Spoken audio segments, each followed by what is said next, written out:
Komnas HAM Baradae masih lontarkan 2 tembakan setelah Brigadir J tersungkur, 1 kena kepala. Ada apa ini? Ya gitu. Kemudian dia menyaksikan saudara Yosua ini mengarahkan senjata ke dia dan menembak. Nah, setelah berapa tembakan itu dia mundur ke belakang, dia mengambil senjatanya, mengokang dan kemudian membalas tembakan itu. Menurut dia kena tembakannya dan setelah itu masih adu tembak lagi ya. Sampai kemudian saudara Joshua ini tersungkur, dia datang lebih dekat, kira-kira jarak 2 meter setelah itu dia menembak 2 kali lagi untuk memastikan katanya bahwa orang yang menyerang dia ini itu betul-betul bisa dilumpuhkan. Itu kesaksian dia sebagai terduga yang melakukan tindakan tembak menembak ini.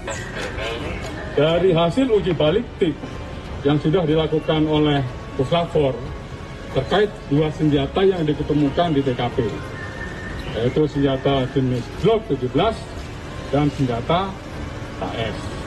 Pendalaman yang dilakukan di TKP pada hari ini yaitu untuk mengetahui yang pertama adalah sudut tembakan, yang kedua jarak tembakan. Kemudian memfoto dan memvideokan.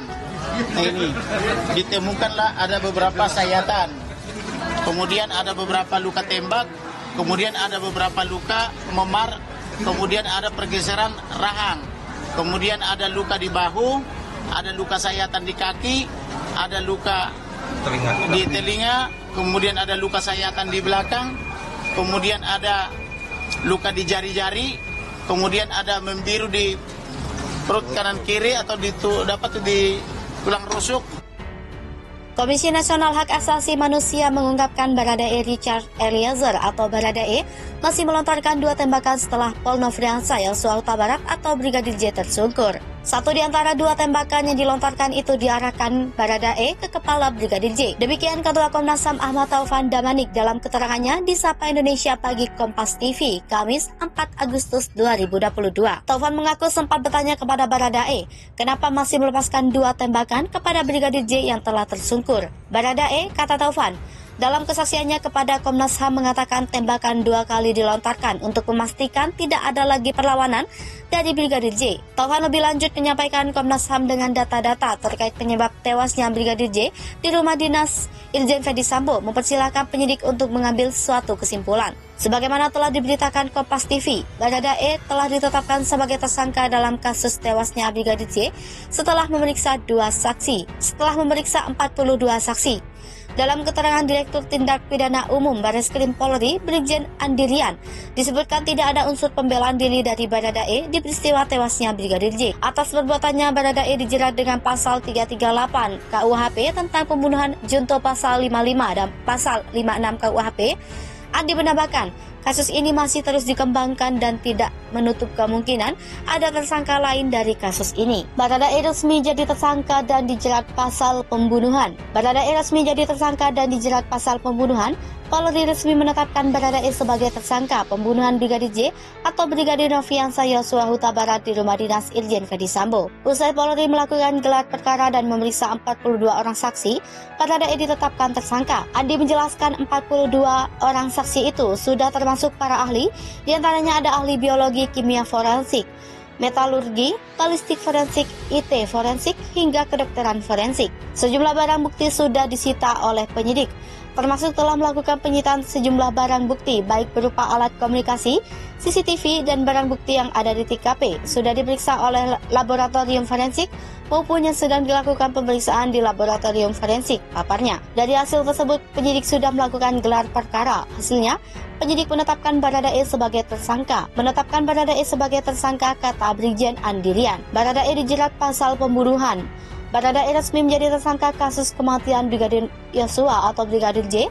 Mabes Polri menjerat Baradae dengan pasal pembunuhan. Penyidik sudah melakukan gelar perkara terhadap kasus baku tembak antara Baradae dan Brigadir J berdasarkan hasil pemeriksaan saksi. Baradae dinilai cukup bukti untuk menjadi tersangka. Penyidik sudah melakukan gelar perkara dan pemeriksaan saksi juga kita anggap cukup untuk menetapkan Baradae sebagai tersangka. Dirpidum Bareskrim Polri Brigjen Andirian dalam jumpa pers di Mabes Polri Rabu 3 Agustus. Dalam kasus ini, Baradae dijerat dengan pasal pembunuhan dan penganiayaan dengan persangkaan pasal 338 Jo pasal 55 atau pasal 56 KUHP bebernya. Usai ditetapkan sebagai tersangka pembunuhan Brigadir J, Baradae langsung ditahan. Penyidik Direktorat Tindak Pidana Umum Bareskrim Polri melakukan penahanan terhadap Barada Eliezer alias Baradae, tersangka pembunuhan Brigadir Nofriansah Yosua Huta Barat atau Brigadir J. Dirtipidum Bareskrim Polri Brigjen Pol Andirian Jajadi menjelaskan, penyidik masih melakukan pemeriksaan terhadap Baradae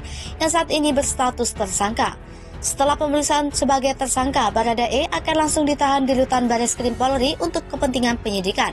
Baradae ditetapkan sebagai tersangka pembunuhan Brigadir J dalam insiden baku tembak di rumah dinas Kadif Propam nonaktif Irjen Verdi Sambo, Jumat 8 Juli lalu. Penyidik meyakini tembakan Baradae kepada Brigadir J bukan untuk membela diri. Menurut keterangan polisi, pada awal kasus ini bergulir.